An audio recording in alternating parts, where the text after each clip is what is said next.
झांसी दौरे पर पहुंचे बलिया से समाजवादी पार्टी के सांसद सनातन पांडे ने राम मंदिर के चंदे और चढ़ावे को लेकर बड़ा बयान दिया है। उन्होंने इस मामले में चल रही एसआईटी जांच पर सवाल उठाते हुए आरोप लगाया कि जांच निष्पक्ष नहीं हो रही है।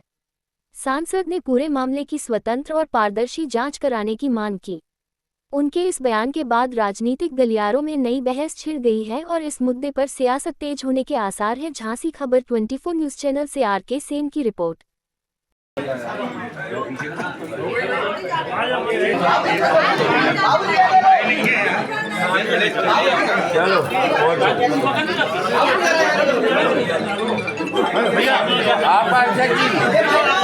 मेरा ही नाम आया, हमारा ही नाम आया है। हमारे एक मंत्री जी हैं, उन्होंने हमको ही किया है कि सांसदों से बात चल रही है। 25-26 सांसदों को लेकर के बागी बलिया के सांसद जो है उसका नेतृत्व करेंगे। बागी बल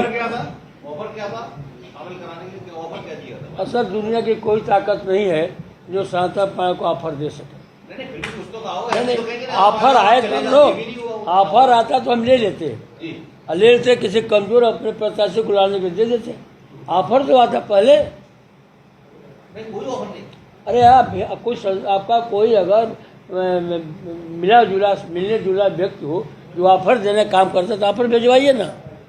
पांडे जी को भी ऑफर नहीं होगा, पांडे जी का ऑफर साबित हो गया। यही बात जो कर रहे हैं भाई पत्रकार साथी, कहाँ सोए हुए हैं यार हम लोग, कहाँ से कहाँ चले गए। दिल्ली में एक मीटिंग हुई है कोई बड़ी, हाँ, उस मीटिंग के बारे में क्या कहना चाहेंगे? बड़ी चर्चा है उस मीटिंग। अब उसकी चर्चा आप जानते हैं, हम नहीं जानते तो कुछ नहीं बोलूँगा। जिस काम के लिए मैं आया हूँ उसी पर बोलूँगा। इस समय चंदा चोरी का बड़ा मामला चल रहा है। अरे सर, हमारी माँ ने भी, हम जन्म से समाजवादी हैं, हम जन्म से छुआछूत जीवन में नहीं रखा।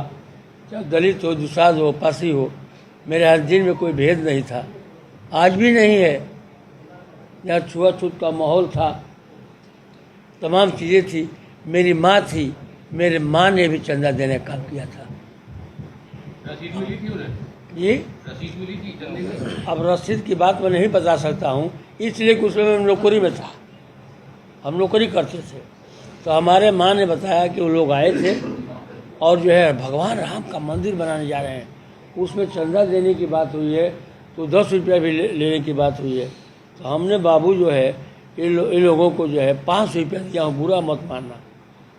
और जब हमारी माँ को इस बात की जानकारी हुई कि भगवान हमारे ऊपर आपत्ति और विपत्ति का पहाड़ टूटता है, तब भगवान श्री राम, भगवान कृष्ण, भगवान शंकर का नाम लेते हैं, मंदिर बनाने के नाम पर जो चंदा लिया गया और उसकी चोरी की हुई, तो मेरे माँ ने कहा कि भगवान उसका नाश करेंगे।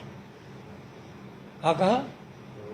भगवान उसका नाश करेंगे। पूरे घटनाक्रम पे आप क्या कहेंगे? जिस तरीके से एसआईटी गठित हो गई, कुछ लोग जेल चले गए, चंपत राय का इस्तीफा हो गया, तमाम चीजें होती चली जा रही लगातार, आप क्या मानते पूरे प्रकरण? देखिए, इस मंदिर के चंदा से लेकर के और चढ़ावा तक का प्रकरण जो है लगभग 40 वर्षों से है, जो मुझे जानकारी।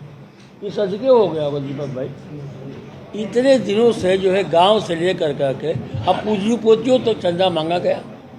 पूंजीपतियों की एक राशि बता दी गई 5,600 कुछ करोड़ समथिंग जो बता रहे हैं आप। साथ ही मैं अपने राष्ट्रीय अध्यक्ष अखिलेश यादव को बधाई देना चाहता हूं और आप सबको बधाई देना चाहिए। इस पूरे हिंदुस्तान में इतनी बड़ी जो चोरी हो रही थी, तो इतना बड़ा जनता की आस्था के साथ खिलवाड़ हो रहा था, और उसको किसी ने उजागर किया और किसी ने टूट करने का काम किया, उसका नाम आदि अखिलेश यादव जी है। और उनकी मैं ताकत, उनकी क्षमता, उनके विवेक को मैं धन्यवाद देता हूँ। और आज जो उन्हीं की देन है कि पूरा हिंदुस्तान ही नहीं, इसमें चंदा विदेश की धरती से भी आया हुआ, जो हिंदुस्तान के लोग विदेश की धरती पर रहते हैं, उनको भी राम से प्रेम था, वो लोग भी चंदा देने का काम किए थे। और अगर चंपत इस्तीफा को देते हैं, चंपत राय अगर दोषी नहीं है तो सीएम छोड़ कर क्यों नहीं कहते कि मैं दोषी नहीं हूँ? इस्तीफा देने से क्या काम बनेगा?